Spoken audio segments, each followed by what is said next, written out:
So hopefully we have a great group here with us today. I'm, as you can see, speaking to you from Fiji in my own bedroom. So I've learned how to use these screen backgrounds, and I just can't stop using them. And so if I change them throughout the event, it just means that I just have to see a different screen. Anyway, my name is Sandy Spivey, and I live in Southern California. I am a volunteer for the Susan G. Komen Orange County affiliate, and we are really happy to be able to present to you this Facebook Live opportunity for us to talk about how to manage anxiety and fear during COVID-19. This is a really tough time, particularly for those of us who are going through breast cancer treatment, either as a newly diagnosed early stage person or someone who is living with metastatic disease, as well as those of us who have had other kind of chronic diseases in the past. It almost feels like we're going back to where we were before, as far as having to isolate ourselves, worrying about, what's going to come next. There's a lot of things going on through our mind. So I'm really, really excited to have Dr. Stephanie Buehler here with me today to talk about how to manage anxiety and fear during COVID-19. Dr. Buehler is affiliated with the Hoag Hospital in Newport Beach, California.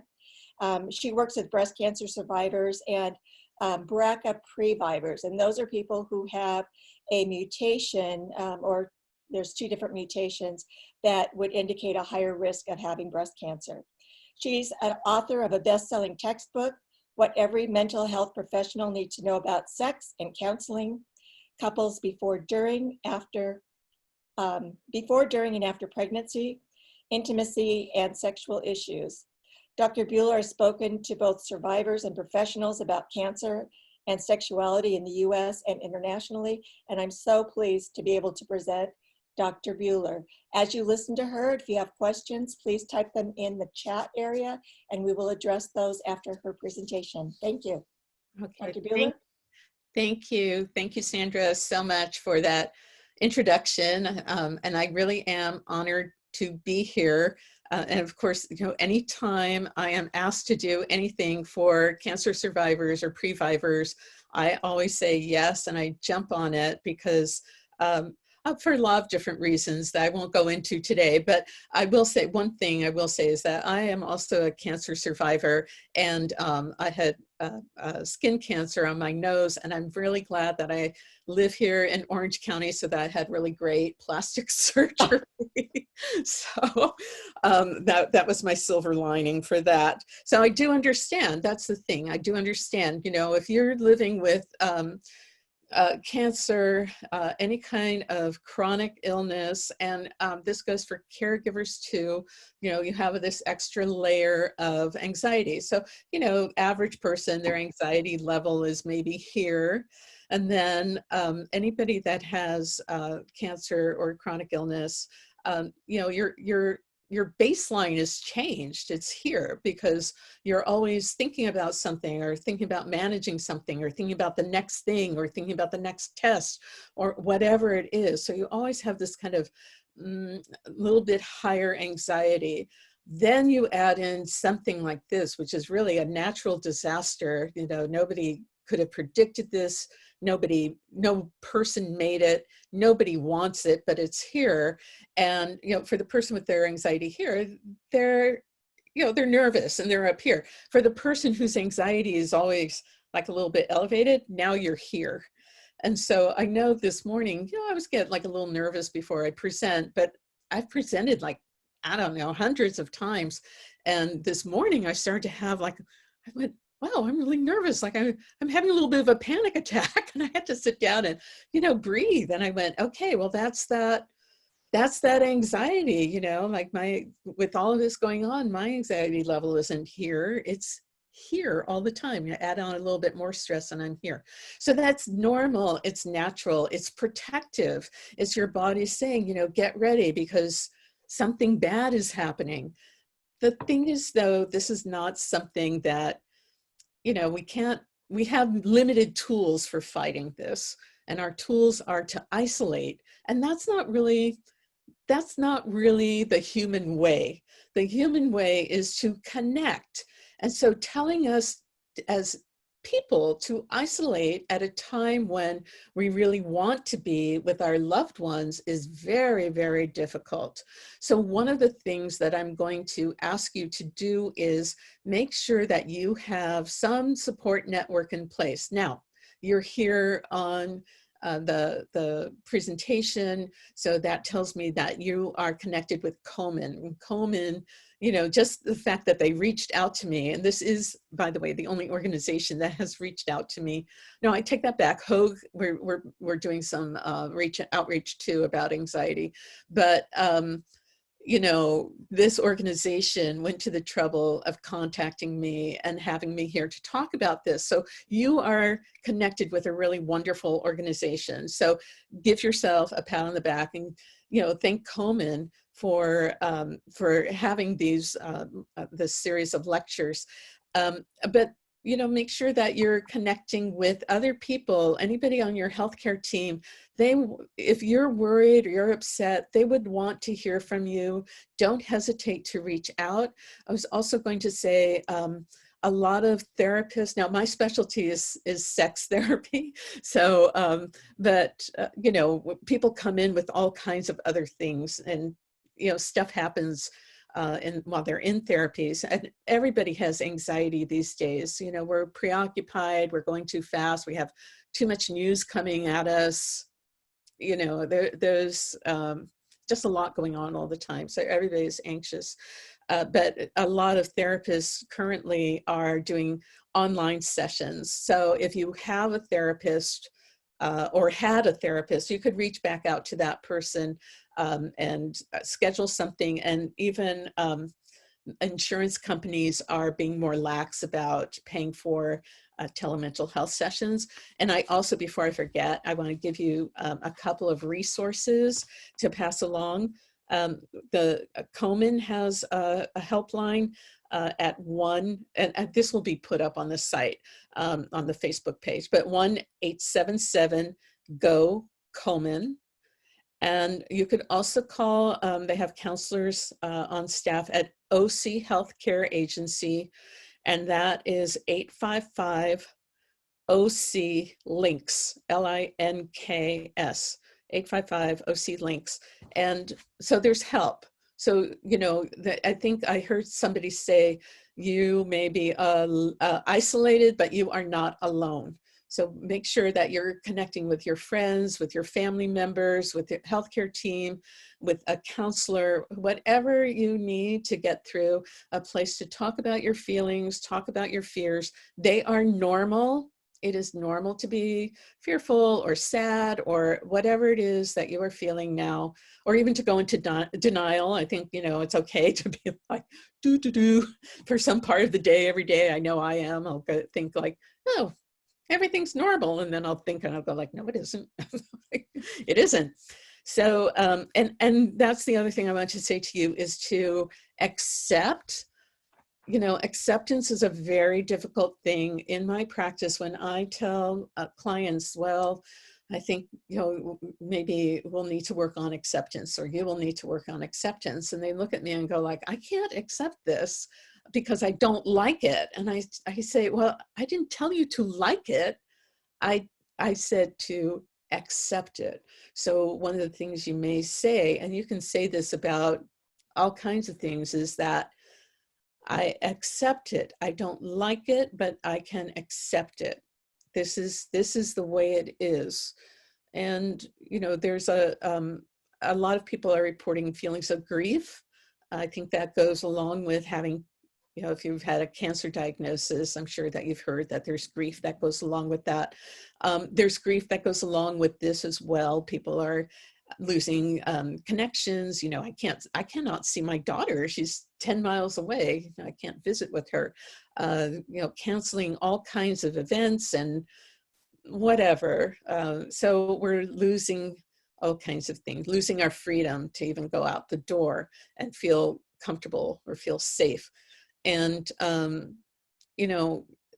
if you fight those feelings, you're going to have a harder time. If you accept it, you'll be okay. And be okay in the moment. And, you know, if you have to stop whatever you're doing and just pause and say, what is going on right now? Okay, I've got a roof over my head. I've got some food in the fridge. I have my phone, and everybody's got a phone, and I can FaceTime or I can connect with somebody at the touch of the screen, and I'm okay. And that's all you need to do. You know, just like check in with yourself, say, okay, you know, in this moment, I'm okay. If in this moment you're not okay, you need to reach out and talk to somebody, right? So go get on the phone and reach out. So that I wanted to just give you some context for some very concrete things that I'm going to suggest to you as healthy distractions. And you're going to get a copy of this handout that I made. And these are things, I do a lot of these myself. I always, I call myself a reformed worrier because I used to have like buku anxiety, and I've learned for the most part, I manage it pretty well. You know, something like this is going on, you know, I'm a little bit more worried than I normally am, for sure. But I'm doing these things, guys. It's not just, you know, I'm telling you because, you know, I'm the so-called expert. I'm telling you as one human being to another that these are kind of tried and true things. Don't do all of them. Don't be in it. This is not the time to be an overachiever. You know, like if you pick one thing and try it, that's great. And if it doesn't work, it doesn't matter. Try something else. So, and do what feels comfortable to you. So I'm just going to pick out a few of these. The first one on there is to breathe. And you're breathing anyway, I hope. So, you know, you're breathing, and let's see, I see something that says they're requesting that the doctor, do they want me to speak louder or something, or yes? Anyway, to do some deep breathing, that is the easiest thing that you can do. You're going to oxygenate your brain, and that is going to, your brain is going to tell the rest of your body to calm down. So deep breathing is very easy and something that everybody can do. If you're having, you know, if you're kind of anxious, sometimes it can be hard to take deep breaths. There are apps for deep breathing. So you just watch an image like a flower. You breathe in and the flower opens up. Breathe out and the flower closes, or a shape or something like that. So deep breathing is my go-to. And everybody in my office does deep breathing. Meditation, I do daily meditation, and it is very helpful. It kind of resets my baseline for the day. And you know, if you are a meditator, keep it up. If you are not, this isn't the time to get crazy and sign up for everything and read a million books. You know, you can just do things that are easy. You know, just go to an app and just do a little 5-minute meditation. You listen to music. Let's see, writing in a journal. You know, some people are keeping journals now because they want a record of what's going on. You know, you can just keep a journal, just a gratitude journal. You know, just write down a couple of things every day that you are grateful for, because I promise you, no matter what is going on, there is something for which we can be grateful. So listening to music, you know, I know one day, my husband and I typically don't listen to music, but there was a day, I guess it was a Sunday maybe, and we were just like sitting like, you know, like, this is horrible. And I said, you know what, put on some music. And, you know, we like jazz. So we put on some smooth jazz and we just put our feet up and we just quietly listened. And it was helpful. So whatever is good for you, whether it's gospel or rock or whatever. One thing that I would mention though is to find music that kind of matches your mood. So if you are feeling kind of glum, don't put on, pop. Like start out with something a little bit like cello music or something. Listen to that for a few minutes and then go to your pop, because otherwise it can be kind of, I don't know, it kind of feel like mixed up. If you're able to take a walk, what's so ironic is that we are having such a beautiful spring this year. And it's kind of heartbreaking not to be able to go hiking in the mountains or whatever. But, my husband and I are putting on our shoes and we're trying to take a walk every day. And, 30 minutes and it helps. It kind of clears our head. Stay away from the news. Don't watch a lot of news. You don't need to be on your phone all the time. You know what's going on. You know the news is not good. So check it once a day. If you're on your phone, check it once a day. If you're going to watch the news, look at it for 30 minutes, an hour max, and turn it off, because you're not going to help yourself. It may feel like you're doing something important or getting some control over the situation. You're not. You're just making yourself feel worse. So don't. Read a book. That's always a good thing to do. Traditional way of escaping. I said to my daughter, who's a millennial, I said, back in the day, we all would have been reading. We've been stuck inside reading a book. So, because she said, I'm bored. I said, you have no excuse to be bored. I mean, we really don't have any excuse to be bored. There are so many books. You can download magazines, whatever. You could do some artwork. I looked online. You can order cheapo art supplies from Amazon. You can get crayons, you can get markers, you can get watercolor paints, you can get, all colored pencils. I'll get all of those things for $10 or less. And, everybody has, well, not everybody. I mean, I'm printing stuff out all the time, but printer paper, or just order, like some cheapo paper. YouTube has all kinds of videos, how to doodle. You can download coloring pages that I had a therapist friend show, like in between sessions with clients, he was coloring. I was kind of surprised to see that. I was like, you didn't seem like a coloring type, but that's what he's doing. Knitting, crochet, needle arts for anyone who's so inclined. Yoga poses, if you have mobility. Just easy, chair yoga. You can look up chair yoga where you're just like, doing head rolls or arm stretches and those kinds of things that are easy. Everything easy, easy, easy. Go slow, be gentle with yourself, be gentle with others. My practice is definitely way down.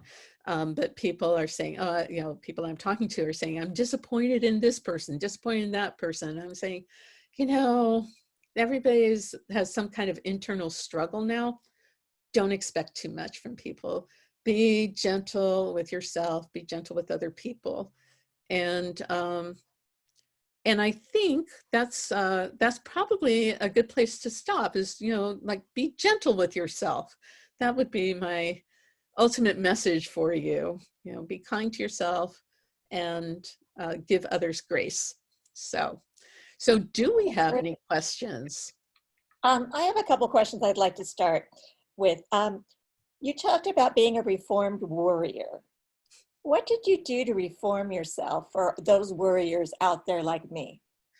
Yeah, good question. So one thing was deep breathing, because I used to get very anxious, kind of like almost panic attack. And I will say that the deep breathing, if you try to practice it when you are really nervous, practice it, maybe even set a timer on your phone or, like maybe after every meal, before every meal, take 10 breaths. And that way, when you are anxious, it will be a tool that you can reach for. You can go like, oh yeah, right. I can breathe, like breathe. And that is very helpful. For me, meditation was very helpful. Doing yoga, I took up yoga, that was helpful. And honestly, I went to therapy. Therapy was very helpful for me, my own personal therapy. And talking out the way that I was thinking about things. I was very much a perfectionist. So that was one of my deals, is like letting go of perfectionism and realizing that, and somebody once said, and I'll never forget this, as a psychologist in a class of mine, and she said, you know what, I would stamp on everybody's head. She said, I'm perfectly okay without being perfect. And I went, oh my God, that's great. And I have passed that along so many times. Tell yourself, I am okay if I don't have to be perfect to be okay. Okay is okay. And so watching your thoughts for somebody who's really finding themselves struggling, there are some good self-help books. We have two authors in Orange County who wrote a book called Mind Over Mood. Mind Over Mood.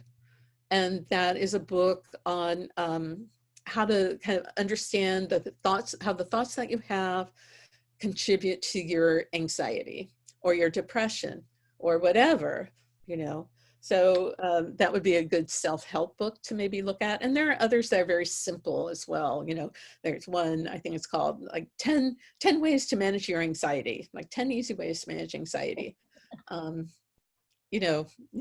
this might not be the time to get a meaty book on worry, but like when this is over but do these easy things, and they will help. Okay. You talked a little bit about control. Control has, in my mind, has been redefined with the COV, the coronavirus outbreak. Yeah. What does control really mean now? What Yeah, can and someone actually expect that's to where, control and not control? I am so glad that you asked that question, because I think that was something I had in my mind and didn't make it onto paper. When we are facing adversity, as we are now, and as any survivor has, really the only thing that we have control over, to the extent that we are able, is our reaction to what is happening. So we can walk around saying, woe is me, become paralyzed with fear, feel completely hopeless, or we can say, you know what, I can get myself as calm as I'm able to, and let's see what I can do to respond in a calmer way to what is happening around me. That's about it. That's what we can control. We can't control other people. We can't control the environment, especially this kind of environment. There are things, it's funny because, as I said, we can't control the environment. We can contribute by staying home, right? So those are the kinds of things that we can control. So I think it's really, lots of my clients are in 12-step program. The Serenity Prayer is one of the most brilliant pieces of writing ever. Lord, help me to understand, to accept the things I cannot change, courage to change the things I can, and the wisdom to know the difference. And I think this is a time to check in with your inner wisdom, which we all have access to, and just sit quietly and do some deep breathing. And you will figure out what is possible for me to do or to try to do, and what do I need to let be during this time. Yeah, another thing that some of us are facing is procrastination. Procrastinating doing things that we know we should be doing, but it's like, oh well, why bother?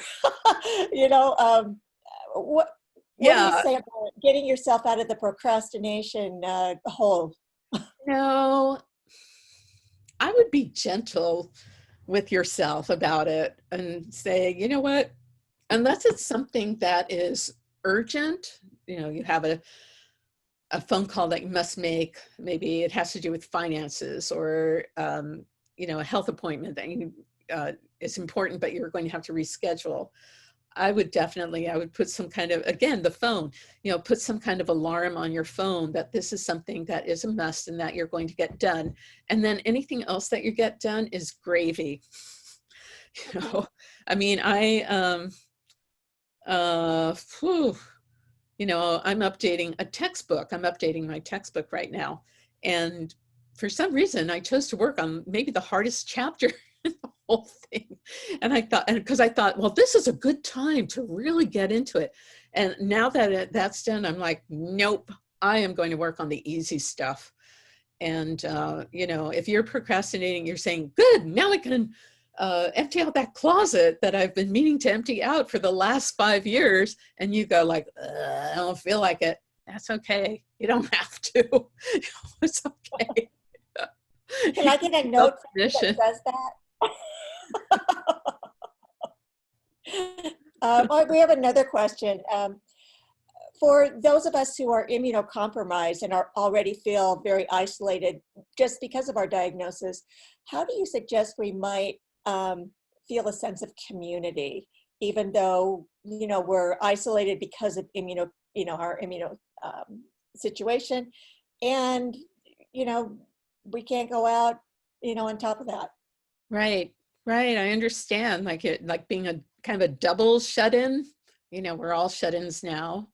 Uh, and if you cannot even go for a walk or go to the market, building a sense of community, you know what? If you have even one friend that you say, you know what, I'm struggling, I'm feeling kind of isolated. Everybody's feeling isolated. Or just say, you know what, I would really like to connect. Could we connect tomorrow? And then connect with them. Use FaceTime where you can see the person if possible, or whatever Android has. Just have a chat and talk about what's going on, and then schedule another chat. Don't let it just go by. I know I have a good friend up in LA, and we're saying, okay, this was good to check in. So let's see, today's Tuesday. Let's make sure that we check in again on Friday. So I would recommend like scheduling things. I would, there are maybe, this is coming to mind as a suggestion. It's kind of a funny one, but podcasts, back in the day, that was the other thing that we all, like, I know I did, is like listening to the radio, right? And the radio, these days, I don't like radio too much, like AM radio, the talk radio, just gets me upset. And I don't listen to them, but a lot of people do. They listen to podcasts. And I think, a lot of the people that have podcasts maybe have like Facebook pages where you can interact. If you have a hobby of some kind, like I have a hobby of botanical artwork. So I'm on some pages. It's kind of depressing. Everybody has so much, people have a lot of time, and the ones that are really good, I'm like, oh my God. But I'm just appreciating the beauty that they are producing. So that would be another thing, join a Facebook page, not a heavy one, and stay off of Facebook. I'm starting to go on there like once a day. That's it, because it's too much. It's overwhelming what everybody is posting. But there are pages for almost anything you can think of. There are also things like museums are showing videos of their collection, or I'm on the I'm on the mailing list for Sherman Gardens down in Corona del Mar, and they are sending out photographs of the garden because we can't visit it. And at first I thought, well, that's kind of, but I like it. It's like, oh yes, this is the little Sherman garden that I like. And, you know, it means other people are looking at this too. And, you know, I think, try to think of places that you can congregate or feel like a sense of connection with the community. I'd also say, you know what I have next door? Oh my God, I don't know about my community is not there with, you know, but maybe there are some ways that you could create your own phone tree or something like that. I know my friends and my husband is working at home. All my privacy is gone. Oh no, he's impinging on your world. Like when I'm working at home, I'm by myself and I like it. You know? Like Yeah, going with, you know, being around other people. We have a caregiver question. yeah. You know, a caregiver friend, what are good things they can say to someone who's experiencing anxiety, and what are things they should not say to people who they're viewing as being more anxious than normal? What a wonderful question. You know, I would say, you know, if you're feeling anxiety too, you can say, you know, I feel worried too. So I do understand. If you're not feeling worried, don't say that. Be authentic. Say, you know what?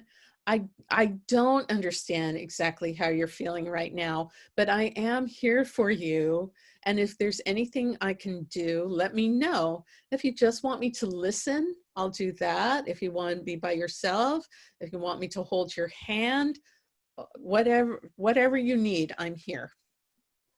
Keep it simple. Mm-hmm. And then if someone were to get a panic attack, and can you describe what that is, a panic attack? Yes, I can. What steps you take? Yeah, so a lot of times panic attacks, people often mistake them. They think I hate to say it because, you know, we're also worried, but they can think like, oh my God, am I having a heart attack? And I remember I had one full-blown heart attack on my 50th birthday. So on the day of your birthday? that's you know, to have a panic attack on your birthday. But I was standing, I won't, you know, like I won't give you the whole thing, but I was standing somewhere and I went, whoa, I feel weird. I feel my heart is racing and I feel dizzy and I feel like I need to sit down, like I'm going to faint. Whoa, maybe I might need to go to the emergency room. And then, you know, I'm a psychologist. I went like, oh no, wait a minute. I know what this is.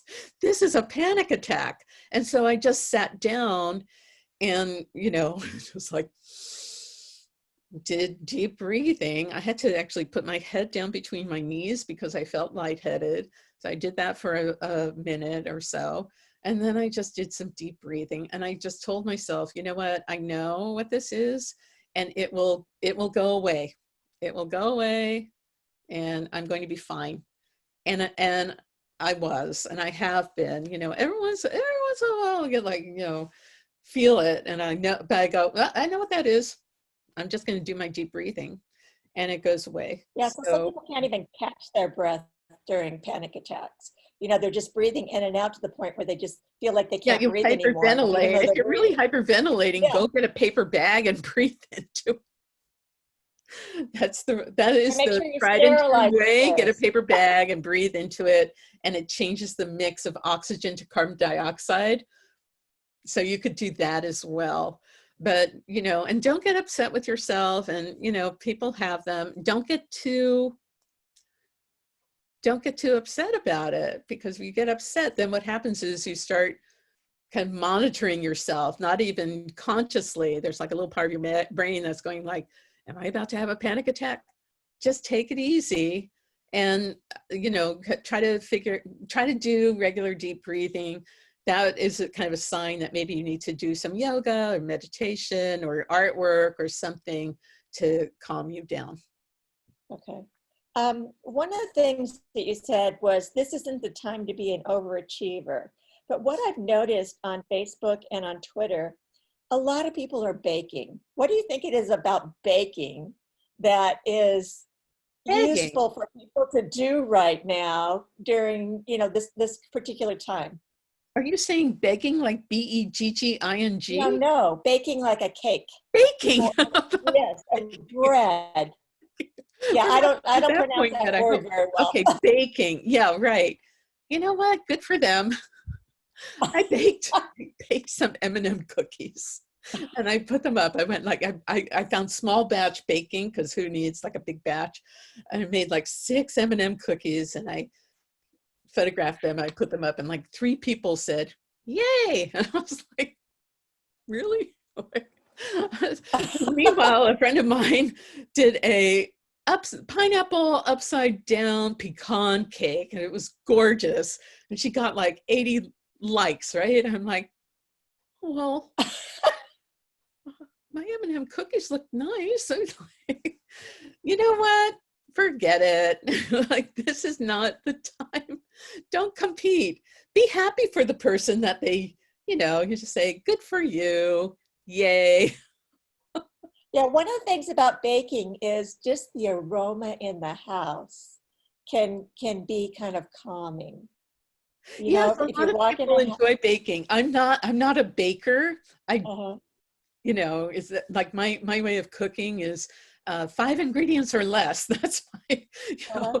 so I'm not a big cook, but if you enjoy it, uh, this would be a time to maybe try a cake recipe that you've been wanting to try if you have the ingredients, or make something up. My grandmother could make anything without a recipe.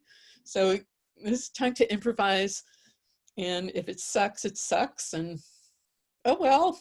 Yeah, Just call yeah, that's everything. true. You know what my thing is for people when you're trying things out? Just tell yourself it's an experiment. Like everything can be an experiment. Uh-huh. Anything can be an experiment. That way, if it turns out great, you go like, well, that was a good experiment. If it doesn't turn out, it's like, well, it was just an experiment. Yeah, that's great. We have a question about podcasts. You talked about podcasts a little bit.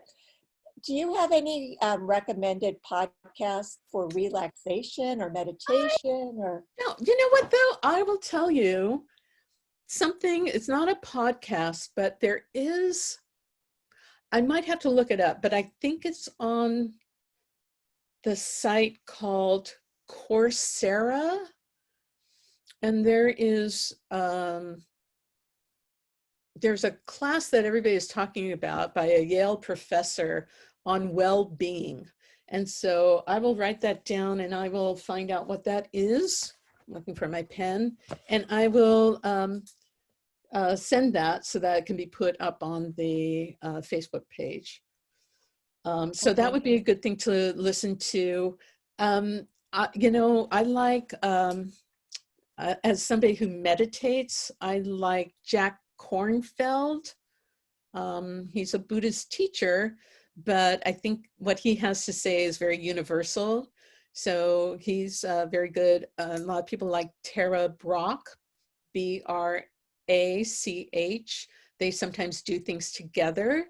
Deepak Chopra and Oprah have a series of free meditation going on. But I'm not a podcast listener. Okay. So I don't, but they're probably, you could go online and find a podcast on wellness or cancer survivorship or meditation or, any subject that you're interested in, art Kind of maybe. sample them. Mm-hmm. Yeah, I have an app called Calm, CALM, Yes, yeah. and there's a free one and a paid one. And the what you do is what I found useful is I play the relaxation like it's 10 minutes, and it does your deep breathing, and then it gives you some little story, and then it's over. And by the time it's over, I'm asleep, and it helps me get to sleep. So that's Right. one. Another free source is called Do Yoga with Me. So it's Yeah. those four words just smashed into one.com, and it's a group of people out of British Columbia who have all kinds of yoga programs. Some of them are just breathing. Some of them are chair yoga. Some of them are just, a certain kind of yoga that just has you do one pose and just rest, and another pose and just rest. It isn't that crazy Yes. yoga where you put your Yes. ankle behind your head. Right. So what you might want to look for is restorative yoga. Yes. There are all kinds of different yoga. So restorative yoga is maybe what you want to look for on Do Yoga With Me or YouTube. There are lots of yoga teachers on YouTube. I would guess that your local yoga studio may have classes that, somebody was saying, what about community? There are classes that are online for all kinds of things. I just signed up for a watercolor class online. Like, I usually don't have time to do that kind of thing. I'm like, well, Might as well. might as well. Yeah. And all kinds of things, online. Like, this is a time, like, the internet can be awful place, dark and horrible. Yeah. But this is when we can find out that it can also be really kind of life-saving.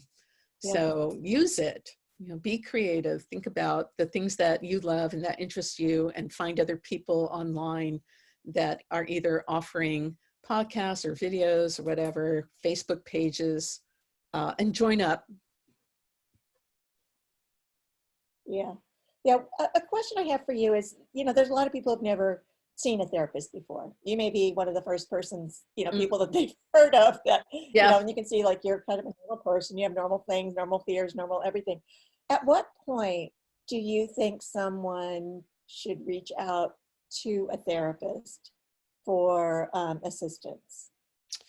Yeah. So I think for for therapists, the way we think it, like two things, your level of distress and your ability to function, right? So if you're distressed all day, every day for a period of, 10 days, 2 weeks, that's a sign that you may be depressed, and you should definitely reach out and talk to somebody.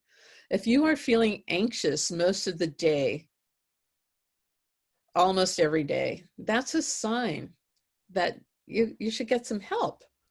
If you have quirky things that you do, like hand washing, well, we're being told to wash our hands. Well, there are people with OCD, right? Yep.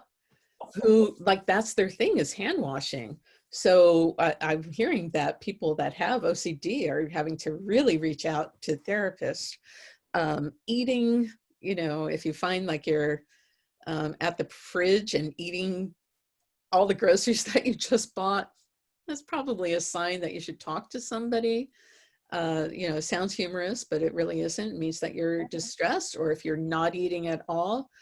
And also functioning. Are you getting out of bed? Are you, taking a shower? Are you eating properly? Are you sleeping? Are you getting at least, you're supposed to try to get 8 hours. Are you getting at least 6 hours of sleep altogether? Are you waking up really early in the morning? Are you going to bed or getting into bed and you can't go to sleep for 2 hours? These are all, those are signs, those are symptoms. There's like your brain is kind of going tap, tap, tap. Something's not right here. You need to get help. And so, reach out if you have insurance.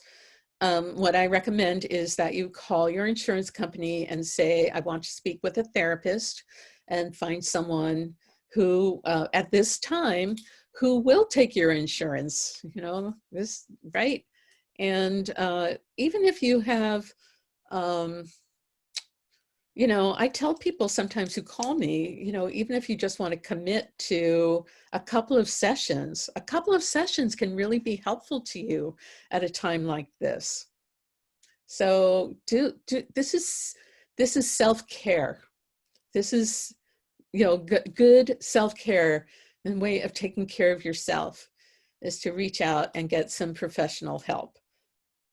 Yeah. Or call, call the OC Health Links or Komen and talk to them and say, you know what, I don't know if I should talk to somebody, and talk to them and they'll let you know. Okay, great. Do you have any final comments before we end this this session? Yeah, I would say, this is one of those things. We are all in this together. And so when you are having a difficult time, I think those words, you may be isolated, but you are not alone. There is help for you if you find that you are not managing your feelings, if you're having panic attacks, if you can't get a good night's sleep, if you're not eating, any of that, reach out and get help. There's no, we do live in a pick yourself up by your own bootstraps culture.